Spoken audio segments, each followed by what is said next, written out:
empresas. A gente já viu lá no governo Temer, no ano passado, quem lembra, meados do começo do ano passado até o meio do ano, tinha ali aquela expectativa de que a Eletronorte e as outras empresas poderiam e deveriam ser privatizadas. No período da campanha, o Guedes, né, que é o guru do Bolsonaro, defendeu muito a privatização de todas essas estatais e todas essas empresas também, que seria necessário. E hoje, mais uma vez, a gente vive a mercê disso. Então, o Dr. Wellington, que é diretor jurídico, ele é a melhor pessoa que está ali no trato direto com as empresas e com os funcionários para falar para a gente sobre essa possibilidade, esse impacto, os benefícios, os malefícios, benefícios se existe, né? Quais são os malefícios, o que é que acontece e como é que isso reflete no meio social, no meio de uma comunidade. Doutor Wellington, meu querido, muito boa tarde, obrigado pela sua presença aqui. Boa tarde, obrigado. Obrigado especialmente aos ouvintes, né, da Rádio Timbira, e nós estamos aqui para esclarecer no que for possível as dúvidas que tiverem sobre o assunto. Vamos falar primeiro dessa proposta, né, do sistema Eletrobras, que volta à mira da privatização pelo atual governo. Como é que vocês veem essa proposta e que consequências sociais ela pode trazer? Olha, em primeiro lugar, essa proposta ela não poderia nem estar sendo ventilada, né? Uma vez que nós temos diversos vídeos, diversas declarações públicas do presidente Bolsonaro dizendo que ele nunca iria admitir entregar empresas estratégicas e elencou as empresas do sistema Eletrobras como empresa estratégica para um processo de privatização, inclusive chegou mesmo a citar que estaria entregando para a China, né, que são um dos maiores interessados nesse processo de privatização.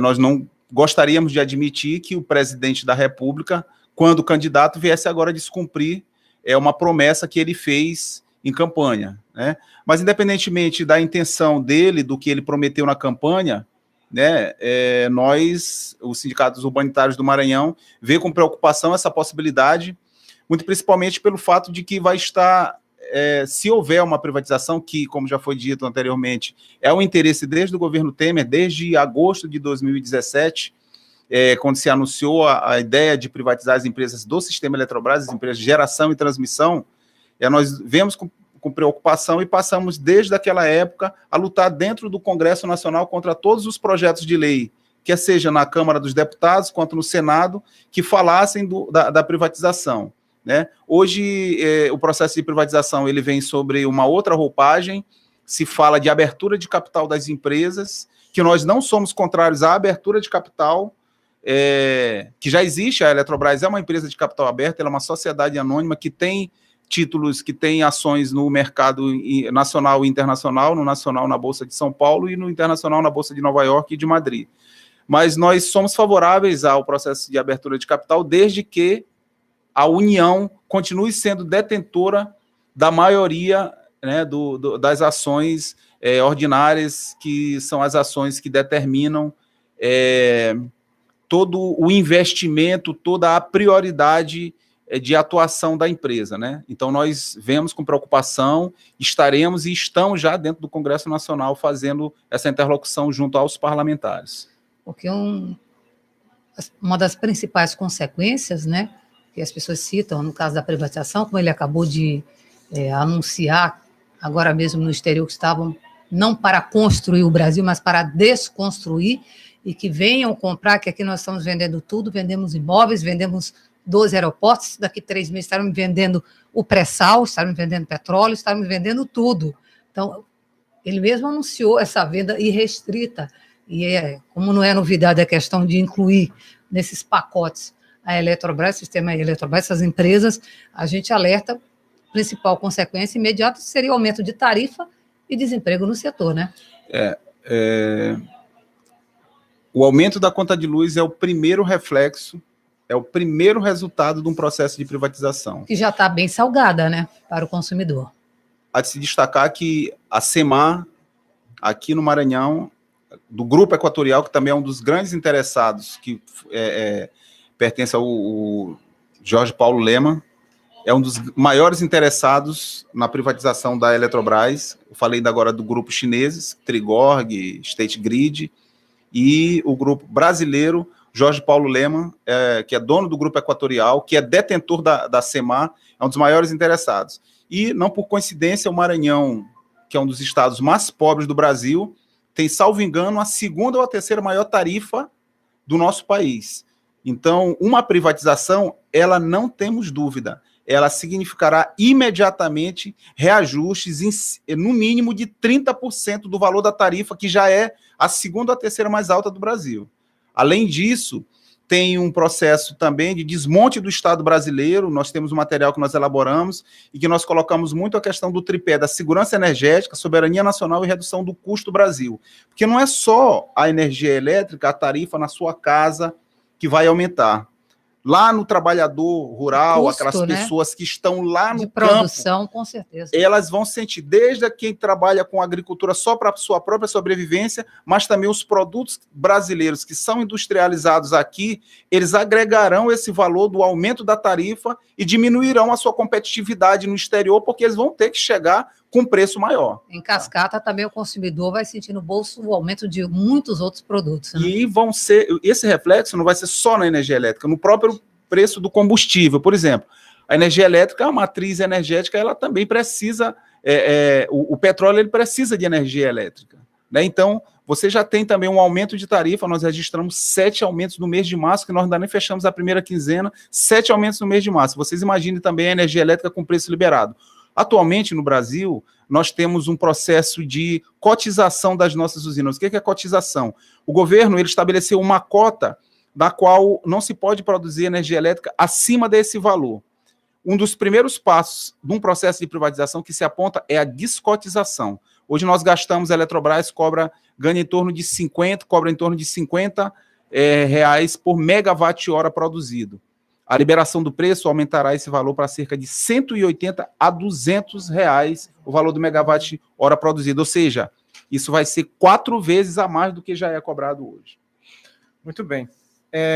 Bem, ainda não vi um benefício. Eu até falei na introdução da entrevista que quais seriam os benefícios. Até agora eu não vi. Bem, com a possibilidade de privatização, como é que responde não só a classe trabalhadora, mas também a sociedade, além do impacto financeiro, né, que outros impactos teriam, né, acerca depois da privatização, como é que a empresa ganharia com isso e principalmente os trabalhadores hoje lotados nessas empresas, qual seria a relação direta de uma futura ou uma propensa privatização a essas pessoas? Não existe nenhum tipo de ganho para o trabalhador. A primeira coisa que acontece é a demissão dos trabalhadores, né? Isso aconteceu, e inclusive demissão em massa, né? Porque hoje já é possível, com essa reforma, entre aspas, trabalhista, a Lei 13.467, já permite a demissão em massa, que era um instituto que não existia no direito trabalhista brasileiro. Quando se falava de demissão em massa, se procurava algum tipo de referência na literatura internacional, do direito trabalhista internacional. Então, existe uma certa proibição da demissão em massa. Com a privatização, uma das primeiras coisas é que as empresas estarão liberadas para demitir em massa os trabalhadores. Então, o primeiro aspecto vai ser de demissão desses trabalhadores, né? Então, nós não podemos, não conseguimos ver, não só para os trabalhadores de uma maneira geral. Quando você aumenta o custo da produção, e você não tem para quem você vender o que você produz, também esse reflexo vai ser lá fora também nos próprios consumidores. Empresas poderão, por exemplo, como aconteceu na Argentina, onde houve um aumento de 5.000% do valor da energia depois que o governo Macri entrou. Se alguém achar exagerado, pode procurar na literatura, nos jornais argentinos, né, onde a energia elétrica era subsidiada, grande parte, principalmente por a questão da baixa temperatura. Então, houve o que está acontecendo agora são reflexos dessas privatizações. Nós não estamos aqui defendendo única e exclusivamente os nossos empregos, mesmo que isso seja uma coisa justa, e quem não quer defender o seu emprego, a sobrevivência da sua família, mas nós não estamos querendo que o Brasil embarque numa aventura dessa, de vender um patrimônio de 400 bilhões de reais, 400 bilhões de reais, que é o valor de todo o sistema Eletrobras, por meros 12 bilhões de reais, que é o que o governo está querendo vender. Olha, se já se venderam os aeroportos que os governos anteriores gastaram cerca de 8,6 bilhões e venderam por 2,4, com ágio de mais de 1.000%, deságio de mais de 1.000%, Vocês imaginem agora vender as nossas instalações, as nossas indústrias, né, toda a nossa indústria energética por 12 bilhões, sendo que vale 400. Um outro reflexo que tem justamente é na gestão dos nossos rios. A matriz energética brasileira, ela é mais de 70% produzida a partir da energia proveniente dos rios. Privatizar as empresas do sistema Eletrobras, especialmente a Eletronorte, é privatizar o rio Tocantins, porque quem detém a passagem da água em determinados pontos do rio são a Eletronorte, e hoje nós temos um sistema de eclusas que permite a navegabilidade do rio Tocantins, por exemplo, lá em Tucuruí. Quem for detentor da usina hidrelétrica, ele vai ser detentor também da navegabilidade dos rios. Agora você imagina... entregar esses recursos hídricos, esse patrimônio assim... que são bens públicos da União, está lá na Constituição brasileira. E é isso que se prevê. Não há nenhum tipo de separação. Outro ponto importante que as pessoas não sabem, através das linhas de transmissão da Eletronorte, trafegam o cabo OPGW, uma sigla em inglês para o sistema de fibra ótica, e dados e voz das empresas Vivo, da empresa Oi, das empresas de telefonia que estão instaladas hoje no Brasil, trafegam através dos cabos OPGW. Quem comprar, se vierem a comprar, que nós vamos lutar para que isso não aconteça, também vai poder determinar o valor da transmissão desses dados. O impacto no valor da tarifa da telefonia também vai sofrer. Vocês, para transmitir esses programas aqui, por exemplo, serão com certeza afetados em decorrência de uma possível privatização.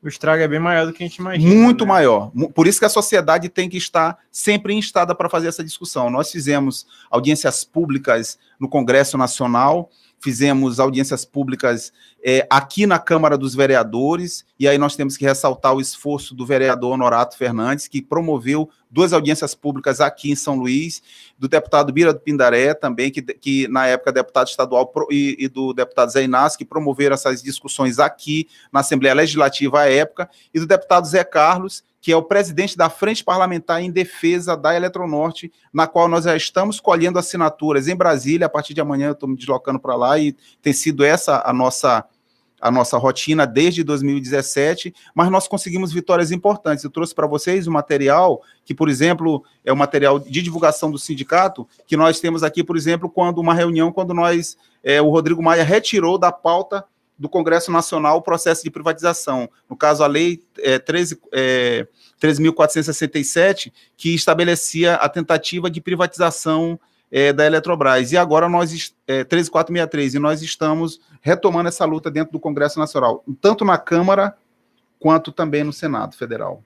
Um outro ponto que chama atenção, quando eu falei da questão social, é que não haverá por parte, né, de quem comprar, do comprador, um compromisso social, por exemplo, em levar energia, mas tinha o programa do PT, o Luz para Todos, aqueles rincões, né, mais distantes, onde não é lucrativo você investir para que essa energia chegue no povoado. Olha, é importantíssimo isso que você falou, porque esse programa Luz para Todos, as empresas de energia elétrica que eram as executoras do programa, as empresas, no caso, as empresas estaduais, no caso a SEMAR, tiveram até 70% de subsídio para implantar esse programa nas comunidades de baixa renda, que prestigiou não só os trabalhadores rurais, mas os trabalhadores rurais de baixa renda, mas também os quilombolas, os ribeirinhos e também as comunidades indígenas.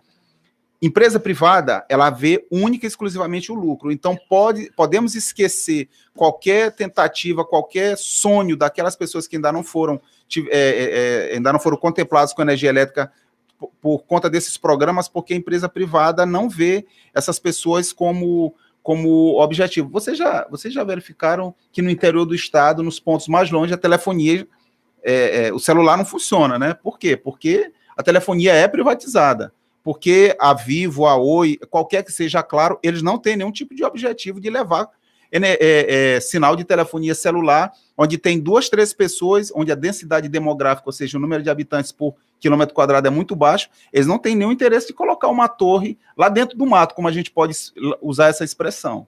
Então, por quê? Porque a telefonia é privada, né? A energia elétrica, como a senhora falou, ela conseguiu, através de programas sociais, levar a energia através de programas que foram fomentados pelo próprio governo federal, na época do governo Lula, do Luz para Todos, e não só isso, permitir que essas pessoas consumam energia elétrica com tarifa também subsidiada, no caso a tarifa social. Uma das primeiras coisas que os processos de privatização estão propondo é acabar com a tarifa social, acabar com o subsídio para a comunidade de baixa renda. Muito bem. São 2h37, a gente vai no intervalo rapidinho. Rapidinho, 1 minuto é o tempo que a gente toma uma água e já a gente volta. Um instante só. Estamos apresentando Contraponto. Rádio Timbira.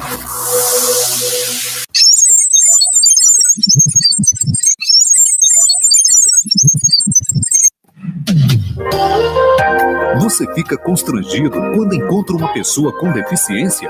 Então está na hora de mudar. Deficiência não é doença. E essas dicas são para você. Ao conversar com um cadeirante, procure sentar-se. Assim vocês mantêm a mesma linha do olhar. Para ajudá-la a subir um degrau, segure a cadeira com firmeza e incline para trás, levantando as rodinhas da frente. Para descer, faça a manobra de marcha ré, sempre apoiando para evitar solavancos. Mas nunca movimente a cadeira sem antes pedir permissão ao cadeirante. Cidadania é saber conviver com as diferenças. Uma campanha da Nova 1290, Timbira M, a primeira do Maranhão. Para fazer a declaração de Imposto de Renda 2019, basta acessar o site receita.economia.gov.br e baixar o programa no seu computador. Se você prefere utilizar smartphone ou tablet, procure pelo aplicativo Meu Imposto de Renda nas lojas Google Play e App Store. Apoio Rádio Timbira. A Voz do Campo. Tudo sobre agricultura e pecuária. As notícias para o homem do campo. Reportagens, entrevista. A Voz do Campo. Apresentação, Ronald Pimenta. Produção, Beto Vieira. De segunda a sexta, às 5 da manhã. Aqui na Nova 1290, Timbira M, a primeira do Maranhão.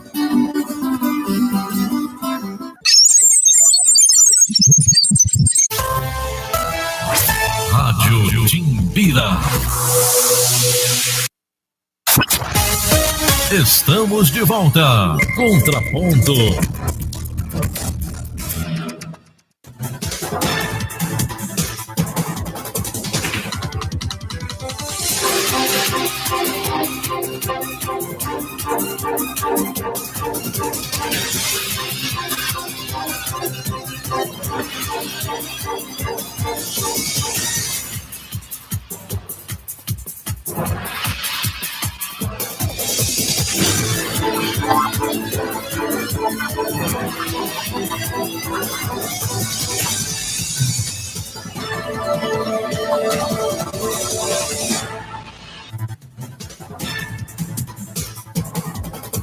Contraponto.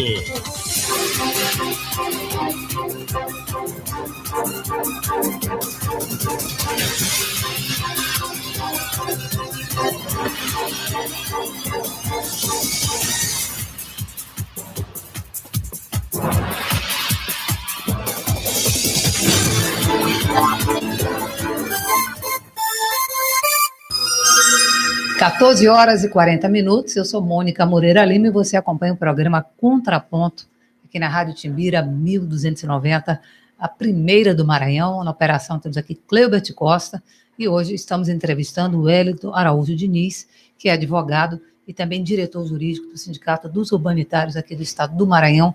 Estamos falando da proposta de privatização das empresas aí do sistema Eletrobras, que voltam à mira da privatização, entre outros setores. Queria que você falasse desse atentado que seria a soberania nacional de se privatizar um setor estratégico.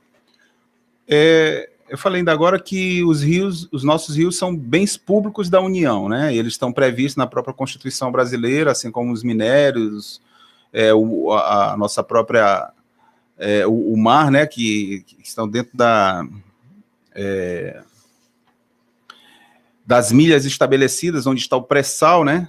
As nossas fronteiras, E o ataque à nossa soberania é justamente você privatizar as empresas do sistema Eletrobras, cuja matriz energética, né, é hidroelétrica, ou seja, você estará entregando um bem público da União para o interesse privado internacional. Na verdade, eu queria até fazer uma pequena ressalva, que não é um interesse privado internacional, na verdade é um interesse internacional, porque nós já observamos que nesses processos de privatização que têm sido apresentados pelos governos... estatal, né? Pois é, nós estamos passando a nossa soberania para outros países, ou seja, nós estamos entregando aquilo, as joias da coroa, nós estamos entregando para grandes grupos, que alguns grupos privados, mas em grande maioria têm se apresentado esses grupos estatais e estrangeiros, né? Então, isso é ferir, sim, a soberania. Logicamente, que é uma política de governo,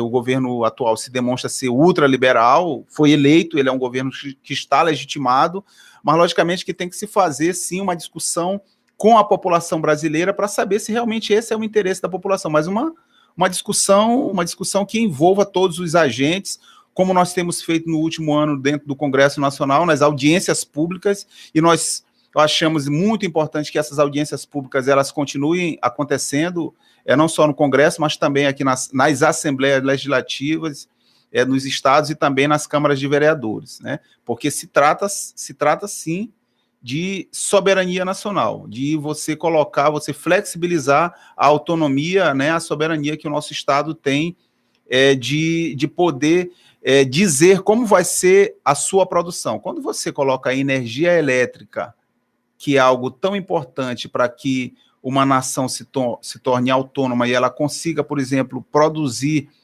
aqueles bens de consumo, não só para o consumo interno, como para o consumo externo, você está flexibilizando, sim, sua soberania. Nós temos que ressaltar, sempre usamos esse exemplo, nos Estados Unidos, todas as empresas de energia hidroelétrica que fornecem energia elétrica a partir da matriz hidráulica, ou seja, dos rios, elas são operadas e mantidas pelo Exército americano, certo? Vocês podem verificar, isso está disponível. Por quê? Porque os americanos não vão entregar os rios, o manuseio dos rios para entes privados. Tá? Então, para vocês verem como, já que nós queremos tanto nos mirar nos exemplos americanos, ultimamente, pelo menos nosso governo tem se manifestado dessa forma, que observe como é feito, por exemplo, a gestão das usinas, das empresas que produzem energia através da matriz hidroelétrica. Muito bem. Doutor Wellington, só mais uma questão. Hoje, quais são as medidas, quais são as ações pontuais? O que é que já está acontecendo? O que é que as empresas, o próprio sindicato, o que é que está fazendo agora para tentar inibir, e qual a expectativa de todos vocês? Tem um futuro promissor, dadas as vitórias do passado, isso levando em consideração no presente, acha que não passará essas privatizações? Hoje existe um processo, ainda existe dúvida sobre qual seria um processo de privatização, se é que se pode dizer assim, né? Eu estive numa audiência com o ministro Bento Albuquerque, que é o ministro de Minas e Energia, que é almirante da Marinha e que é também um estudioso da produção de energia elétrica a partir da matriz nuclear, e ele mesmo, né, deixou claro que ainda não tem uma opinião formada sobre qual a alternativa. Fala-se muito na questão da capitalização das empresas, porque o governo ele justifica que não tem dinheiro suficiente para novos investimentos, né? Mas nós sabemos que tem dinheiro, sim, nós temos recursos ainda a receber, a Eletrobras, ela tem crédito a receber de cerca de 20 bilhões de reais, as empresas do sistema Eletrobras, então essa não seria a justificativa. O que nós temos feito? Atualmente, a nossa prioridade nesse primeiro momento agora é recriação da Frente Parlamentar em Defesa da Eletronorte, que está sendo conduzida pelo deputado Zé Carlos, deputado aqui do Maranhão, deputado federal. Esse é o primeiro passo. O segundo passo serão as audiências públicas e as emendas que poderemos reapresentar se o governo definir como seria esse projeto de lei, uma vez que o PL anterior, que tratava da privatização, ele foi retirado de pauta. Se o governo vai fazer uma nova redação, né, para esse projeto de lei, e aí nós estaremos preparados para fazer todas as contribuições necessárias para isso. Não vemos com facilidade para que o governo privatize as empresas, porque pesquisas recentes feitas inclusive pela Folha, pelo Instituto Datafolha, ele mostrou que cerca de 70% da população brasileira é contrário ao processo de privatização, não só da Petrobras, quanto da Eletrobras, né? E nós achamos que essa dificuldade vai ser muito maior para o governo federal, se nós conseguirmos, através de programas como esse aqui, esclarecer a população dos riscos de uma privatização das empresas de geração e transmissão de energia elétrica, né?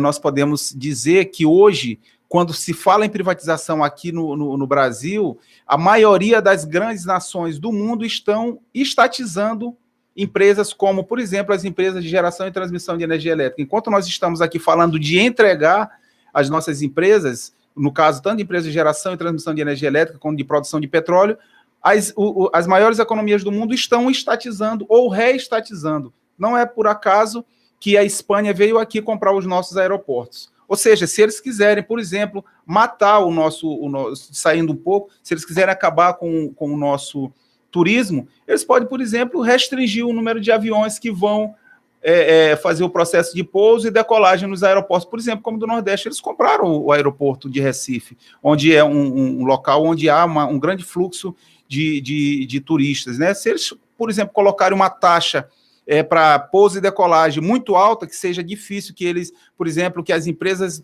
aéreas aqui do Brasil acham que é inexequível, por exemplo, eles acabam com o nosso turismo. Então, enquanto nós estamos oferecendo aqui a preço de banana as nossas empresas estratégicas, as grandes economias internacionais estão estatizando e comprando as nossas também. Você citou de Recife, um aeroporto que operava com lucro, como todos os outros, né, que estão sendo vendidos, onde o governo investiu mais de 6 bi e serão vendidos por 2. Já foram, né? Uma matemática, pois é, uma matemática realmente que não fecha. Você, citando aí a questão da estatização ou reestatização, recebi uma mensagem do professor Castelo, contribuindo sempre conosco aqui, enriquecendo sempre a nossa programação da Rádio Timbira. O professor Castelo diz o seguinte: a colônia desunida do Brasil continua sendo protetorado das grandes potências, graças às elites escravocratas e corruptas desta terra. E aqui cita países que mais reestatizaram serviços de 2000 a 2017. Em primeiro lugar, Alemanha, que você citou. Segundo, França. Terceiro, Estados Unidos. Coincidência, né? Querem que a gente privatize e entregue tudo, mas lá eles estão reestatizando. E Reino Unido está em quarto. E em quinto, você citou Espanha, que agora os estatais estão pegando nossos aeroportos, está em quinto lugar também, buscando essa reestatização de serviços essenciais. Ele botou embaixo a colônia desunida do Brasil na contramão da agenda mundial. Olha, esse post aí... Professor Castelo, obrigada, querido. Esse post é muito oportuno, porque você observa que a importância do Estado, logicamente que nós estamos aqui falando que o Estado interfira em todas, né, as matrizes de produção, logicamente que não. Mas nós temos que atentar que quando os Estados Unidos estiveram ali naquela crise econômica por volta aí de 2007, né, 2008, o que o presidente Lula na época disse que era um tsunami lá fora, que aqui seria uma marola, todos os americanos, os grandes grupos financeiros americanos, eles procuraram se socorrer com o Estado americano, e o presidente Barack Obama, na época, ofereceu linhas de crédito para a GM e outras grandes empresas, certo? Então, esse processo de reestatização que está acontecendo, esse post é muito importante, ele nada mais é do que você garantir até a liquidez, você garantir, por exemplo, que a economia ela vai funcionar de uma maneira mais segura, né? Porque aqui no Brasil o que nós estamos vendo é um processo de especulação pura e simples. Não por acaso o Jorge Paulo Lemann, que é hoje o homem mais rico do Brasil, um dos homens mais ricos do mundo, né? Ele está investindo em energia elétrica. Ele investia em cerveja, né? Dono do grupo Ambev e de outros grupos. E como ele viu agora que há uma possibilidade muito grande de especular com o preço da energia elétrica, mesmo que não seja o mercado internacional, ele voltou, né, a sua visão através do banco do BTG Pactual, do grupo 3G, e hoje ele detém dentro da Eletrobras a indicação de alguns conselheiros no conselho de administração, que inclusive foi uma das coisas que nós fizemos, uma denúncia na Comissão de Valores Mobiliários, e a CVM se manifestou contrária a indicação da senhora Elvira Baracuí Testa, que é uma das que foi indicada, saiu do conselho e foi indicada para a diretoria financeira de relação com investidores. Então, vocês veem que o mercado está se manifestando nesse sentido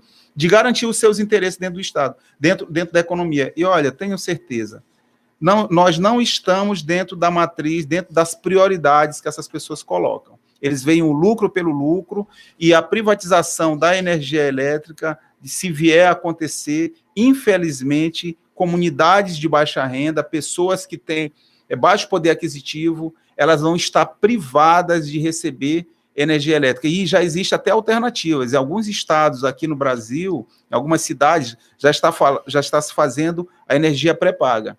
Você compra lá R$100 de energia elétrica, compra um crédito e você tem esse consumo liberado. Se você, dentro de 30 dias, você consumiu mais de R$100, se você não fizer a recarga desses créditos, a sua energia é automaticamente cortada. E é para esse cenário que nós apontamos como a privatização. Vamos fazer uma breve retrospectiva. O discurso da privatização quase sempre impõe ao Estado todos os fracassos e à iniciativa privada todas as virtudes. Na década de 90, a gente viu esse filme. A venda de estatais, segundo o governo dos tucanos, serviria para reduzir a dívida do Brasil com o resto do mundo e salvar o real. Significaria ainda tarifas baixas, foi vendida dessa forma, tarifas baixas, melhoria na prestação de serviço e competitividade. Esse foi o discurso, para convencer a população de que seria um bom negócio se privatizar, áreas estratégicas, enfim, se queriam vender, se votaram vender a mãe da gente naquela época. O resultado foi outro. A Telebrás, privatizada, deixou um rastro de prejuízos e retrocessos para o Estado, para a população e para os trabalhadores do setor. Hoje, as empresas de telefonia celular e fixa lideram a lista de reclamações em PROCON de todo o país. A maior parte das queixas estão relacionadas a cobranças indevidas e abusivas. Além disso, os brasileiros pagam a tarifa de celular mais cara do mundo. Você estava citando o Maranhão, que é a segunda ou terceira mais cara do Brasil já de energia elétrica. Com a privatização, isso seria ainda aumentado em pelo menos 30%. O sistema Telebrás, avaliado na época da privatização entre 110 e 115 bilhões, foi vendida por 22 bilhões. Quer dizer, valia 115, vende por 22. É o que estão fazendo com os aeroportos aí, o que a gente investiu 6, vende por 2. Aqui também a Eletrobras, a maior estatal elétrica da América Latina, com patrimônio avaliado em 370 bilhões, o governo quer vender por 12 bilhões. Então, realmente, como é que convence a população de que isso será novamente um bom negócio? Me explica, Wellington, que é difícil entender, né? Não existe, os números falam por si só, né? A matemática é uma ciência exata. Uma coisa importante, não dá para explicar, só se for um mágico, se ele vier colocar Rivotril na água de todo mundo e haja Rivotril. E haja Rivotril. Mas, de certa forma, eu acho que a gente anda até tomando muito Rivotril e o cenário nós estamos vendo na televisão. Mas, olha só, uma das justificativas que o governo usa, o governo anterior e esse agora tem usado, que o processo de privatização é necessário, é porque quer se diminuir o déficit, a nossa dívida pública. 12 bilhões de reais de uma venda da Eletrobras não resolve mais nem um mês de dívida, dos juros da dívida pública. A primeira coisa que tem que se fazer, se quer se fazer mesmo, fazer essa discussão, eu me permito, eu não sou economista, mas me permito, peço a permissão de vocês para falar, nós temos que discutir a dívida pública. O que é que compõe a dívida pública? Por que nós temos uma dívida pública? Aí nós colocamos também a questão da previdência. Desculpe, mas esse tema ele não pode fugir de uma discussão desse de processo de privatização. Você quer fazer uma reforma da Previdência sem você cobrar os grandes devedores. O Ministério Público de Contas da União e o Ministério Público, a Procuradoria-Geral, eles já identificaram que os grandes devedores devem mais de 450 bilhões de reais para o Estado brasileiro. E aí eles dizem que precisam de uma reforma da Previdência e que precisam do esforço dos trabalhadores e trabalhadoras da nossa nação, porque o déficit é de 250 bilhões. Nossa, mas nós temos o dinheiro onde buscar, é só bater na porta deles. Em qualquer país sério se faz isso. Então, uma das justificativas para a privatização das empresas, do sistema Eletrobras, da própria Petrobras, é diminuir o déficit público pagando os juros da dívida, mas isso não se traduz. Esse dinheiro que vai se vender essas empresas que eles propõem para venda não pagam o juro da nossa dívida. Eles talvez, é aquela coisa de venda de corda, vender corda para a pessoa que tem uma tendência a se suicidar, é o que o governo brasileiro está querendo fazer, né? Como o Fernando Pereira, o nosso presidente, gosta, é corda em casa de enforcado, entendeu? Então não vai se resolver. A justificativa, na verdade, é uma justificativa que eles usam, mas o que tem por trás é o interesse de grandes grupos internacionais de tomar esse patrimônio que é do povo brasileiro, e o povo brasileiro tem que se insurgir contra isso, cobrar dos seus parlamentares, as pessoas, quando o parlamentar for lá no interiorzinho mais distante, chegar para o seu deputado federal, que agora a tendência é eles irem menos lá, mas chegar e dizer assim, deputado, é verdade que o senhor vai votar a favor da privatização da Eletrobras? O senhor é favorável ao aumento da conta de luz? Porque é o primeiro reflexo, né? Então nós temos que fazer esse questionamento e deixar claro que a venda das nossas empresas não resolve o déficit público. Vocês têm levantamento de quem na Câmara Federal, no Senado, defende a privatização? Ou pelo menos, ou fizeram apanhado quem está apoiando vocês aí contra essa privatização, que a gente possa dar nome aos bois, até para que o eleitorado maranhense possa saber como está se comportando aí, como estão se comportando os nossos representantes aí na bancada federal. Na legislatura passada, nós tivemos, graças a Deus, o Sindicato dos Urbanitários do Maranhão fez um trabalho muito importante, respeitoso com os parlamentares, e nenhum parlamentar, falou que era favorável à privatização da Eletrobras, pelo menos do Maranhão. Mas também, alguns ficaram em cima do muro, mas declarado mesmo, né? Nessa legislatura atual, como ainda não se começou a discussão dentro do Congresso, né, e nós estamos atentos, estamos fazendo as interlocuções lá dentro, a criação da frente parlamentar, nós podemos destacar o deputado Zé Carlos, o deputado Bira do Pindaré, que na época era deputado estadual e agora é deputado federal, também já se manifestou contrário à privatização, qualquer forma de privatização.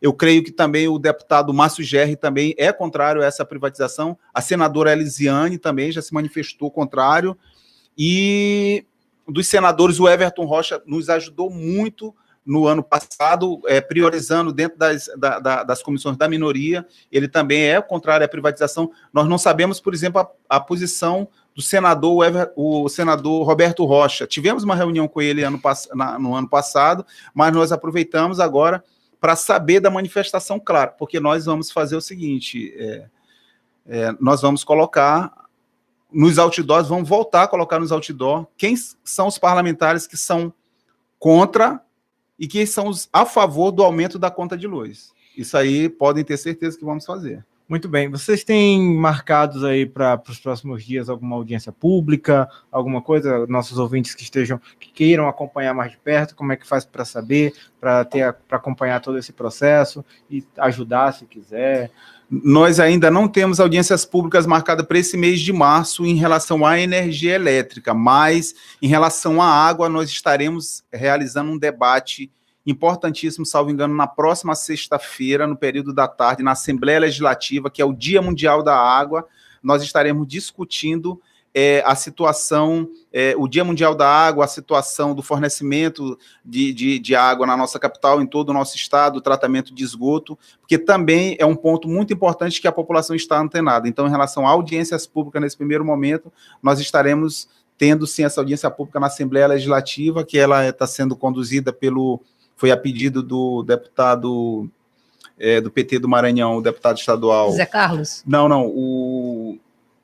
Zé Inácio, então vai ter essa audiência pública na próxima sexta-feira do Dia Mundial da Água, mas brevemente estaremos sim realizando audiências públicas nas câmaras de vereadores, como fizemos em Imperatriz, em Presidente Dutra, em São Luís, e também na Assembleia Legislativa, além das audiências públicas, e esperamos estar fazendo o lançamento da nossa Frente Parlamentar em Defesa da Eletronorte na Câmara dos Deputados, que vai ser uma frente parlamentar mista, tanto de deputados quanto de senadores. Estamos à procura das assinaturas, já temos aí cerca de 120, precisamos de 180 assinaturas, mas eu acredito que a partir de amanhã, até sexta-feira, nós tenhamos conseguido essas assinaturas. Participação aqui do Anjoran através do nosso WhatsApp, que é o 992326290.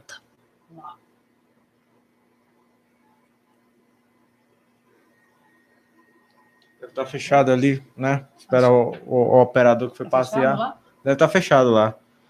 Bem, e contatos? Vocês têm redes sociais, essas... Temos sim. Nós temos vocês podem procurar no Sindicato dos Urbanitários do Maranhão. Nós temos o próprio site do sindicato,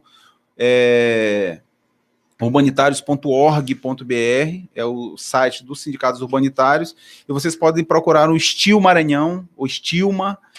Nós temos tanto no nosso Facebook, né, onde nós procuramos conversar com os nossos filiados, com a população de uma maneira geral. Temos tido uma atividade bem interessante nessas redes sociais. Bem, o pessoal interage, procura, existe essa procura, porque às vezes a gente pensa assim, que só participa quem é atuante na área, quem é funcionário. Existe uma procura do público em geral, simpatizante? Tem sim. Nós, inclusive, temos uma campanha, uma campanha nacional. Se vocês procurarem na rede social, no Facebook, vocês vão procurarem um site chamado Energia Não é Mercadoria, que foi um site criado por nós, né, pelas entidades representativas dos trabalhadores. O Energia Não é Mercadoria, ele tem assim uma interação muito grande com a população em todo o Brasil. Já teve vídeos que eu fiz, assim, entrevistas que eu tive a oportunidade de conceder para nossas assessorias lá, vídeos de 15, de 20, de 30 mil visualizações. Então, há uma interlocução muito interessante em todo o Brasil. Logicamente que lá nós temos pessoas que se manifestam contrárias, dizendo para vender tudo, para privatizar tudo, mas tem uma grande parte também que se manifesta contrária à privatização. Eu acho que o que nós queremos é fazer isso, fazer o debate, porque muitas vezes a pessoa emite uma opinião sem ter base, sem saber os reflexos. Por exemplo, nós falamos aqui do reflexo na tarifa da telefonia, porque através da linha de transmissão trafega os sinais de celular, né? Então a pessoa que pede para privatizar tudo, no dia que, se um processo desse vier a acontecer e a conta dele, do telefone, aumentar, ele vai dizer assim, eu contribuí para isso. Então é uma discussão que a gente está aberto para fazer. Ok, 15h04, nós vamos a mais um intervalo aqui no Contraponto e já estaremos de volta para a gente encerrar aqui a participação hoje do diretor jurídico aqui dos Sindicatos Urbanitários, do Wellington, mas com perguntas dos ouvintes, tá bom? Depois do intervalo, um instante só. Estamos apresentando Contraponto.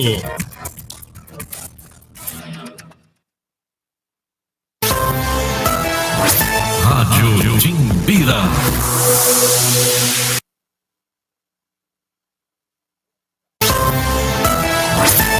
Rádio Timbira.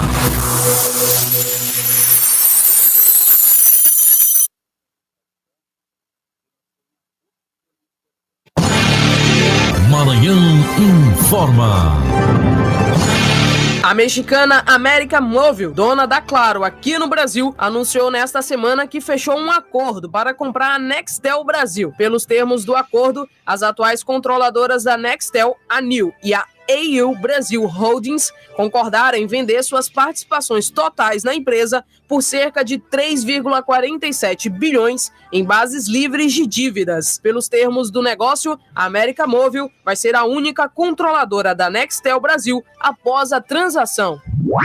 A CBF estabeleceu uma parceria com o Twitter para transmissões ao vivo. Reportagem de Daniele Esperon. A CBF e o Twitter fecharam parceria para transmissões de jogos do Campeonato Brasileiro Feminino A1. O diretor de competições da entidade, Manuel Flores, fala da importância desta parceria. A CBF enxerga com excelentes olhos essa parceria com o Twitter, uma plataforma que sempre está do lado do esporte, do futebol, e observar e vê-la acreditando no futebol feminino e dando essa visibilidade que só uma plataforma como o Twitter pode dar, nos enche de esperança no futuro da categoria. Então é um grande primeiro passo que a CBF dá rumo à distribuição, democratização e alcance de nossos atletas aí via Campeonato Brasileiro A1.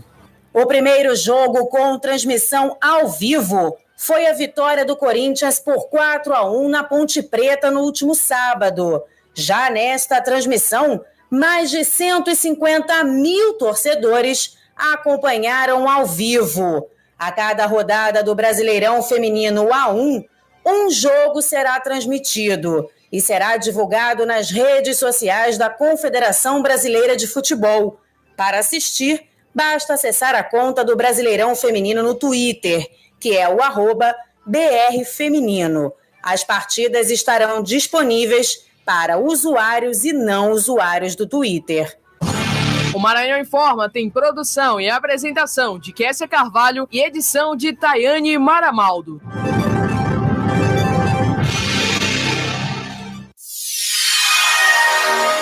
ZYH 888, Nova 1290, Timbira M, São Luís, Maranhão.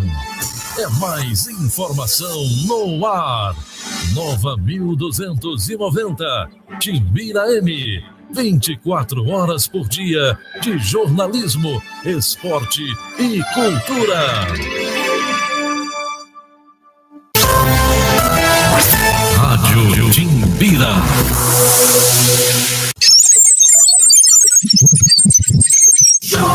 Nesses 4 anos, o governo trabalhou junto com a população e mudou para melhor a vida de cada maranhense. Mais policiais este ano, chegando a 15 mil, a maior tropa da história. Inauguramos Chapadinha e agora já são 10 hospitais novos. Tem ainda o Uninab e a Clínica Odontológica Sorrir em São Luís. O Escola Digna construiu e reconstruiu mais de 800 escolas municipais e estaduais. E agora com o IEMA e os Centros Educamais, são mais de 50 escolas em tempo integral. O Bolsa Escola investiu mais de 130 milhões de reais para estudantes comprarem material escolar. O Mais Asfalto pavimentou mais de 3 mil quilômetros de ruas e avenidas. Tem mais lazer com os parques ambientais em São Luís, Balsas, Codó e a Beira Rio em Imperatriz. E juntos, vamos continuar avançando.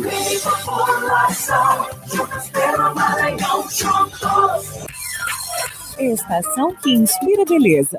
O outono é mais um fenômeno da natureza que vem para nos agraciar. Época de transição, clima ameno e diminuição da luz solar. As folhas das árvores irão cair, pois a fotossíntese vai diminuir. O outono é fase de mudança, é a época mágica do ano. Desfrute dessa estação com pessoas que você ama e viva um ótimo outono. Uma mensagem da Nova 1290, Timbira M, a primeira do Maranhão.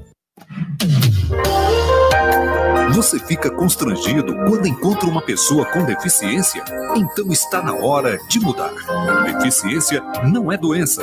E essas dicas são para você.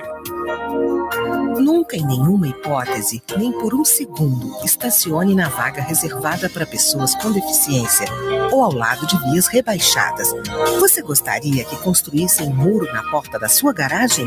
Pois é, quando você estaciona em lugares reservados, está impedindo que o deficiente físico se locomova. Cidadania é saber conviver com as diferenças. Uma campanha da Nova 1290, Timbira M, a primeira do Maranhão.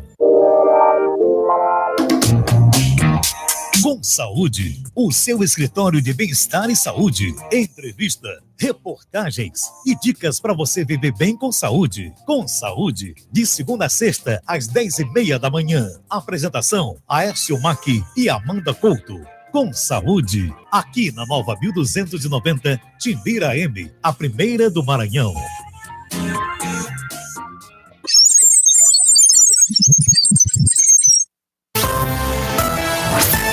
Rádio Timbira. Estamos de volta. Contraponto.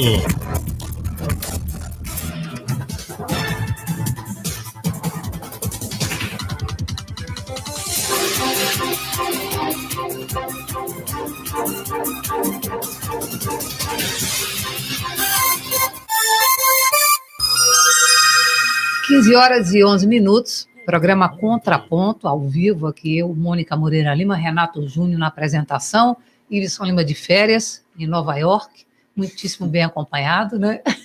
E a gente dando continuidade à entrevista de hoje com o Wellington Araújo Diniz, advogado e diretor jurídico do Sindicato dos Urbanitários do Maranhão. Tratamos aqui da questão da privatização das empresas do sistema Eletrobras. Ouvintes enviando perguntas através do nosso WhatsApp, 99232 6290. Vamos à pergunta aqui do Anjoran, que eu tentei ainda agora abrir, mas agora vai, viu, Anjoran? Pode ficar tranquilo, ele até já me ligou aqui no intervalo, perguntando se tinha travado, se não baixou o áudio, está tudo certo, lá vai. Boa tarde, imbatíveis comunicadores da radiofonia maranhense, Mônica Moreira Lima e Renato Júnior. Boa tarde ao Cleubert Costa, boa tarde a todos que fazem a nossa querida Rádio Timbira e a todos os ouvintes do Contraponto. E uma boa tarde especial ao Dr. Wellington. Dr. Wellington, boa tarde. O senhor está realmente dando uma verdadeira aula de conhecimento da situação do nosso país. Eu quero fazer aqui 2 questionamentos. Graças a Deus, temos um governador sensível, de um espírito.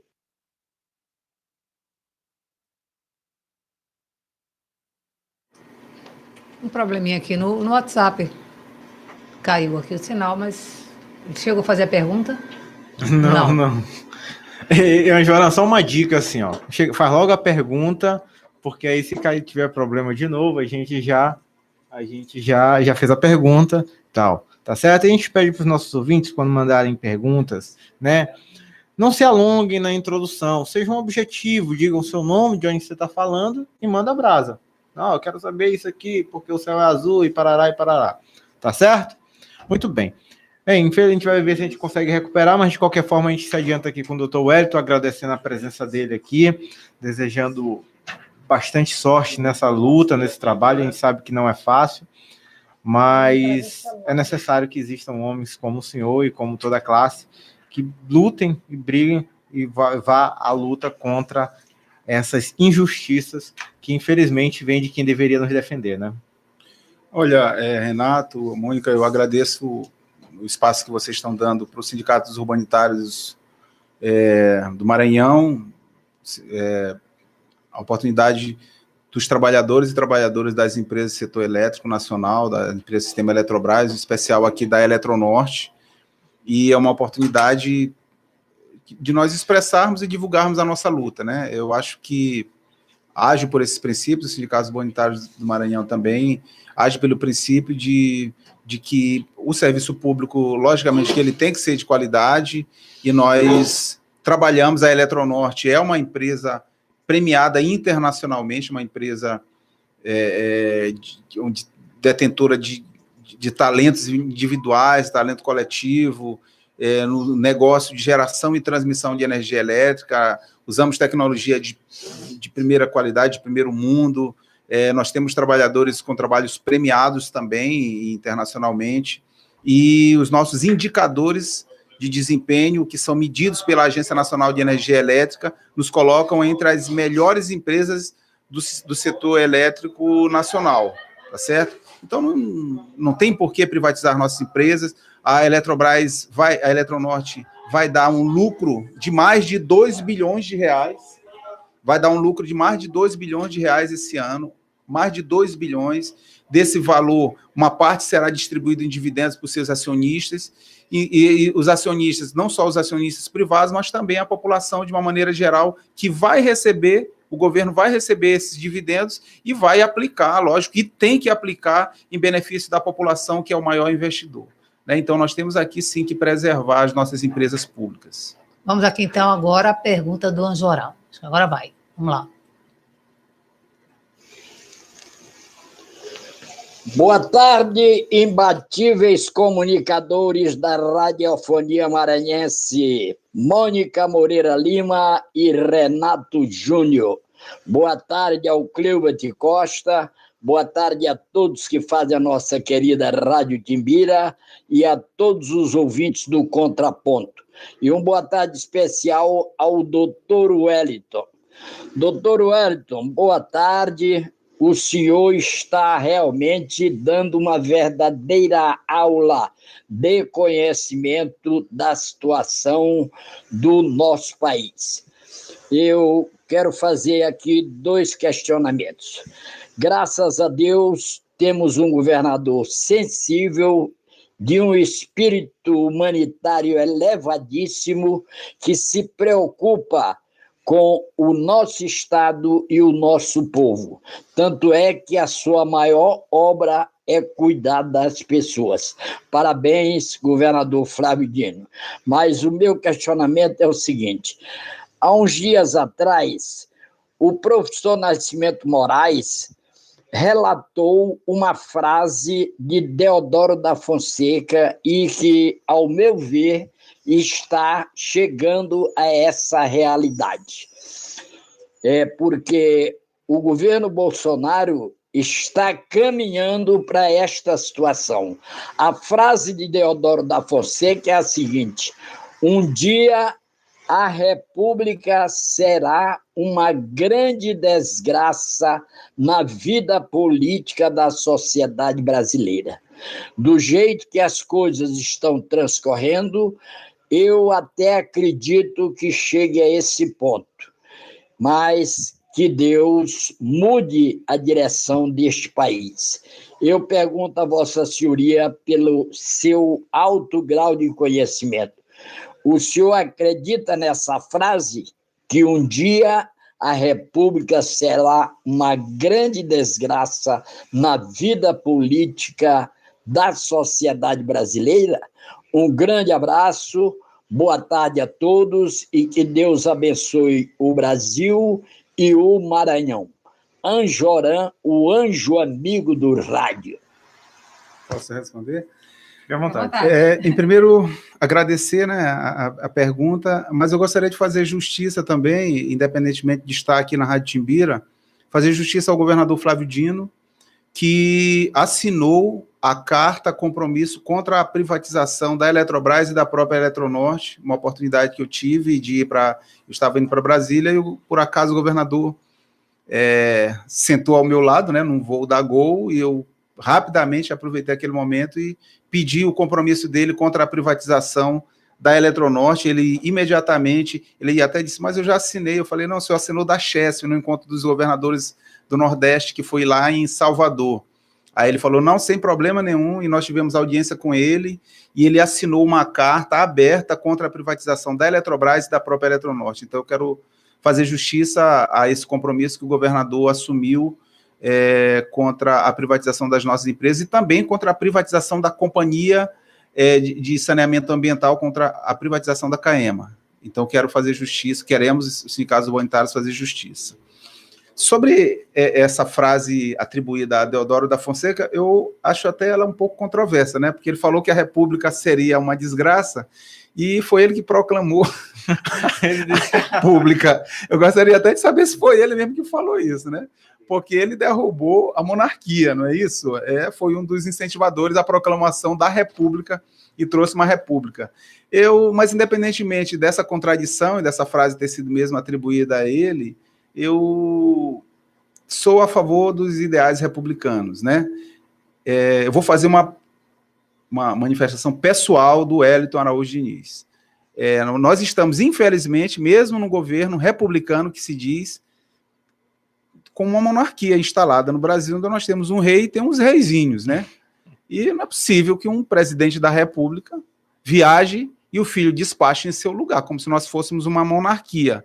Então, esse tipo de conduta é que fragiliza uma república. A república tem seus poderes constituídos, me desculpe estar usando esse espaço, mas a república tem os poderes constituídos. Então, uma república se fragiliza a partir do momento que as pessoas, que os condutores, quem deveria estar responsável pela manutenção do funcionamento, né, da própria república, da instituição, age dessa forma. Mas eu acredito que não, eu acredito que nós temos um povo brasileiro, o povo brasileiro é ordeiro, ele só tem que um pouco levantar da cadeira, deixar de agir mais nas redes sociais, ganhar as ruas e fazer prevalecer o seu interesse. Né? Então, o governo está governando nas redes, e o cara acha que ele tem que militar só virtualmente. Exatamente. Né? Porque o governo está só virtual. Eu costumo dizer... É uma piada triste. Mônica, eu costumo dizer, e eu penso e vejo dessa forma, que o brasileiro se acomodou muito através das redes sociais, são verdadeiros leões nas redes sociais e nas ruas são gatinhos. Nós vamos ter uma oportunidade agora de demonstrar nossa insatisfação. Foram parar as panelas, né, Wellington? Olha, tem um Madeira querendo participar conosco. Boa tarde, Madeira. Boa tarde, Mônica. Boa tarde ao Renato Júnior, ao doutor André, os ouvintes da Rádio Timbira, ao Barreto, um abraço. Na verdade, às vezes a gente faz algum questionamento, e às vezes o entrevistado, às vezes, é contraditório, negócio de posicionamento. Doutor Hélio, o senhor, na verdade, frisou um lado interessante dessa reforma. Olha, mas o presidente não é só ele que vai fazer a reforma. A reforma que vai fazer é o Congresso, e se, na verdade, não for como a gente espera e venha a penalizar o menor,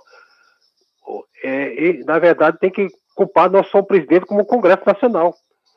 Porque ele não é um ditador, tem que passar essas medidas todas pela Constituição e Justiça, uma série de coisas, tem que passar por lá. Então, a gente vê o seguinte, não é como o Bolsonaro está querendo alguma coisa que, se não tiver, digamos assim, respaldo legal do Congresso Nacional. Agora, o senhor falou interessante, essa ida do governador Flávio Dino, lá que se reuniu na Bahia com os estudantes, e a gente viu que o governo foi ovacionado pelos estudantes, e alguém dava no grito só, queremos Flávio Dino presidente da República, né? Já começou por lá. Então, o que ocorre? Esse encontro dos governadores aqui no Maranhão, sobre esse consórcio, foi do grande revalia que aconteceu nos últimos tempos do Nordeste. Porque você vai fazer esse consórcio, as licitações, as tomadas de preço, vão traduzir algum material, sei lá, equipamento hospitalar, alguém que seja de boa qualidade e menor preço. Eu vejo que foi um grande avanço em todos os aspectos da saúde, na educação, na segurança. Segurança, nós temos aqui um secretário que nos últimos tempos não se viu ninguém, um secretário com essas atribuições e com esse cumprimento do dever assumido por ele aqui nos últimos tempos. Eu vejo o secretário, o melhor secretário das últimas décadas do Maranhão, o secretário de Segurança. Agora, outra coisa, doutor Hélio, a gente vê nosso governador aqui atribuindo, digamos assim, no lado do esporte, incentivando o esporte agora com os clubes de futebol, e tem muita coisa de positivo no Maranhão, mas olha, doutor Hélio, a gente, como servidor público do Estado, o governo, na verdade, Flávio Dino tem deixado a desejar no aspecto do desaumento. Você vê o seguinte, nem só pagar em dias, porque pagando em dias é interessante, porque gera emprego, gera renda, mas como o salário vai se ruindo, vai se defasando, o poder de compra tem desmilinguido, né? E a gente espera que nesse lado o governo, alguns assessores devem estar escutando, a gente que na verdade é Flávio Dino, e esperamos que ele, com essa jornada, possa ganhar a posição de presidente da República, mas ele tem deixado a dizer nesse aspecto. A gente vê que tem engalenado a agricultura familiar, tem a escola digna desse Estado, tem uma grande relevância em todos os aspectos, mas nesse lado tem deixado a dizer. Um abraço para vocês todos e boa tarde. Ok, você pode responder o Madeira. Muito obrigado pelo questionamento.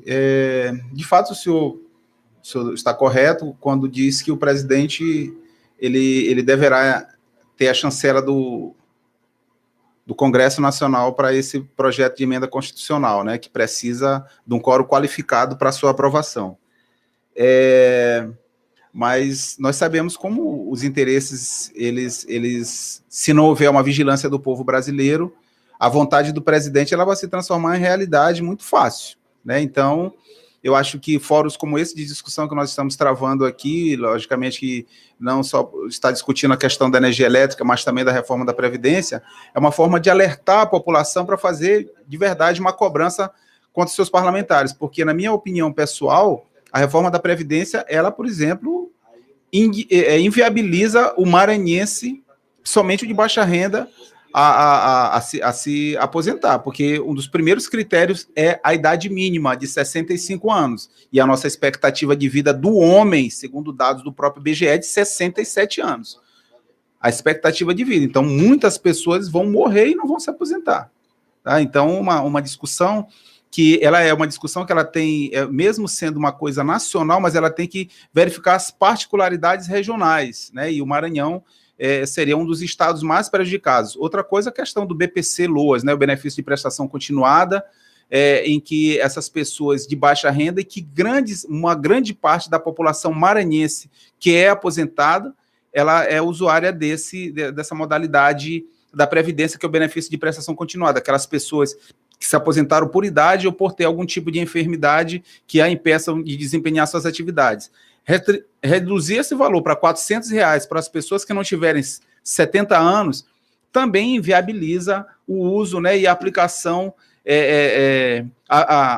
inviabiliza a vida dessas pessoas, né? Então, assim, a discussão da reforma da Previdência é uma discussão ampla, tem que ser vista com um olhar regional, e essa oportunidade, fóruns como esse aqui, nós temos que sempre estar discutindo.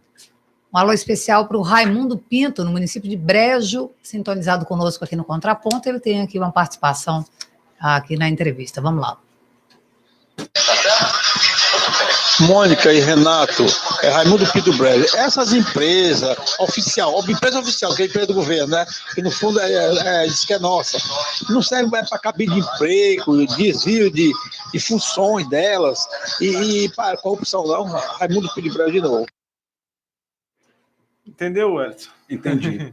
Olha só, nós temos que derrubar essa tese que as nossas empresas, que as empresas estatais servem para cabide de emprego. A Eletronorte e a Eletrobras, primeiro que elas são empresas, pessoas jurídicas de direito privado, ou seja, elas são análogas a empresas privadas. O acesso ao cargo, ao desempenho de um cargo na Eletronorte, ele só se dá através de concurso público, tá certo? Então, lá não tem como colocar o filho do fulano ou sobrinho do cicrano, que é irmão de deputado fulano de tal, não. Você pode procurar um quadro de 280 empregados da Eletronorte, os serviços, nós temos uma parte das pessoas que são terceirizadas, mas são da atividade que não são atividade fim, né, da atividade de vigilância, né, da atividade de limpeza e conservação. Os quadros nossos todos são quadros de pessoas que prestaram concurso público e hoje desempenham essas atividades. Logicamente que aí nós não podemos responder por outras empresas. Infelizmente, ainda existe, né, essa situação no Estado brasileiro, mas não é o caso da Eletronorte, que é o objeto da nossa discussão. Ok, nós queremos agradecer a participação hoje aqui no Contraponto do advogado Wellington Araújo Dias, Diniz, Diniz, que é o diretor jurídico do Sindicato dos Humanitários do Estado do Maranhão. Muitas perguntas para você, nós faremos 2 blocos, só fizemos 3, faremos seguramente aqui, né, algum tempo a mais, porque realmente o assunto, você viu que mexe com a sociedade, né? Espero, como você disse, que aqueles militantes virtuais voltem para as ruas, né, para exigir os seus direitos, não só em relação à reforma da Previdência, mas que se posicione. O Renato e Mônica, eu quero agradecer essa oportunidade, ressaltar mais uma vez que a população maranhense especial, que ela cobre dos seus parlamentares a sua posição sobre o processo de privatização, sabendo que a privatização, o resultado dela será o aumento da conta de luz, no estado onde nós temos um dos menores índices de desenvolvimento humano, que precisamos de energia elétrica para melhorar a qualidade de vida das pessoas, e nós temos uma das maiores tarifas do Brasil, e que a privatização, se vier a acontecer, mas nós estamos lutando contra isso, o resultado direto vai ser o aumento da conta de luz para as pessoas mais pobres, para as pessoas de classe média e também para os empresários, né? Nós tivemos a oportunidade de discutir, inclusive numa audiência pública aqui, com lideranças da Federação das Indústrias do Estado do Maranhão, da FIEMA, e que eles foram taxativos no sentido de dizer que realmente a energia elétrica ela torna a competitividade das indústrias maranhenses, mesmo atinge a competitividade, né? Então, queremos agradecer esse espaço e falar trazer sempre essa discussão sobre a luta contra a privatização. Em relação a essas outras questões, a reforma da Previdência, chamar a população maranhense. Nós teremos, na próxima sexta-feira, creio que em frente ao INSS, salvo engano, mas haverá uma mobilização no sentido de um protesto contra a PEC da reforma da Previdência, né, e a população saia das redes sociais, encha as ruas, como encheu no Carnaval, tinha 250 mil pessoas, a estimativa, ali na Beira-Mar, cerca de 250 mil pessoas festejando. Vamos colocar 50 mil pessoas, 10 mil pessoas que sejam, vamos lutar, assim como lutamos no Carnaval, vamos lutar contra a reforma da Previdência também. Ok, muito obrigada. A gente te agradece, Wellington, muito enriquecedor essa conversa, tanto para o nosso ouvinte como para nós também. E assim que tiver novidade, as portas da Rádio Timbeira do Contraponto estão abertas para você, para o sindicato, para os trabalhadores. Obrigado. Agora são 15 horas e 32 minutos, nós vamos a mais um rápido intervalo e já estaremos de volta para o último bloco do programa Contraponto desta terça-feira. Um instante só.